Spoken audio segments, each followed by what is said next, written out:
Le digital travaille au niveau du référencement. Le référencement, c'est quoi? C'est la capacité que vous avez à être connu, à être visible, à être bien positionné. Vous savez, au quartier, il y a des sujets sur lesquels, lorsqu'on les évoque, vous pensez directement à une personne. Vous connaissez au quartier ou dans votre entourage ou dans votre répertoire des personnes, lorsqu'on parle de football, lorsqu'on parle de politique, lorsqu'on parle également de cosmétique, il y a des gens que vous connaissez, par exemple, qui maîtrisent le sujet.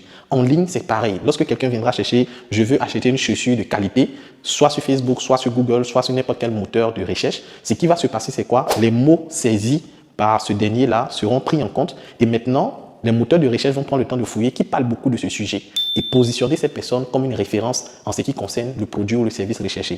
Il y a ce qu'on appelle aussi le référencement payant.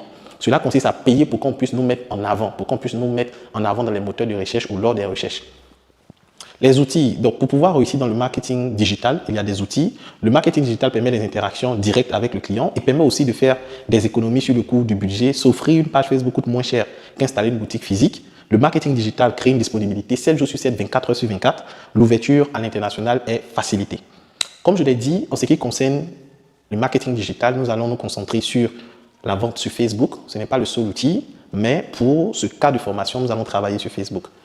Donc déjà, ce qu'il faut comprendre, Facebook, c'est au moins, ça ce sont des vieilles statistiques, mais c'est en Côte d'Ivoire, je suis en Côte d'Ivoire, j'ai pris les statistiques de Côte d'Ivoire, c'est au moins 4,5 millions d'utilisateurs. Instagram, 620 000 utilisateurs, Twitter, 147 000 utilisateurs, LinkedIn, 740 000 utilisateurs. Définir ces objectifs marketing. Vous savez, lorsque vous décidez de vendre en ligne, il est important pour vous de connaître les différents objectifs que vous devez mettre en place. Dans la stratégie de vente, ce qu'il faut comprendre, c'est que il y a 3 piliers sur lesquels nous allons travailler. Le premier pilier sur lequel on travaille, c'est la visibilité et la notoriété. Donc, lorsqu'on décide de se lancer en ligne, on va travailler sur notre visibilité et sur notre notoriété. La visibilité, c'est notre capacité à exister, à être connu. La notoriété, c'est qu'est-ce qu'on dit de nous. On existe, oui, mais quelle est la notoriété? Le nom qu'on nous donne, qu'est-ce qu'on dit de nous? Quelle est la crédibilité? Quel est l'intérêt que les gens manifestent pour nous?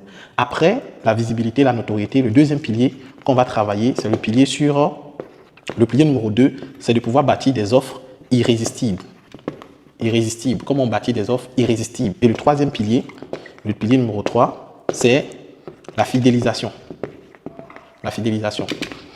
Donc, voici 3 piliers de vente sur lesquels on travaille régulièrement. Quand on vient sur le marketing digital, on va également travailler sur ces objectifs. Ça veut dire qu'on ne viendra pas juste créer des contenus pour vendre, mais on va créer des contenus aussi pour être connu, pour être visible et aussi pour fidéliser. C'est pour cela que lorsque vous venez sur Facebook, qu'il s'agisse de pouvoir vendre de façon organique ou de façon payante, il est important pour vous de savoir qu'il faut créer des contenus qui ont pour objectif de bâtir la notoriété de sa marque. Il y a aussi des contenus qui auront pour but de vendre. Il y a aussi des objectifs qui auront pour but de fidéliser votre communauté. Donc, c'est comme cela que Facebook conçoit. Facebook se dit, pour chaque poste que tu fais, est-ce que tu le fais pour te faire connaître? Est-ce que tu le fais pour vendre? Est-ce que tu le fais pour fidéliser tes clients? Donc, lorsque tu dois venir communiquer sur Facebook ou toute autre plateforme en ligne, tu dois inclure ces éléments-là d'objectifs. Donc, si tu vois ici, ça c'est lorsqu'on essaie de pouvoir faire une sponsorisation. On parle de sensibilisation, notoriété, portée, considération, trafic, interaction, installation d'apps, vue de vidéos, génération de prospects, messages, conversion.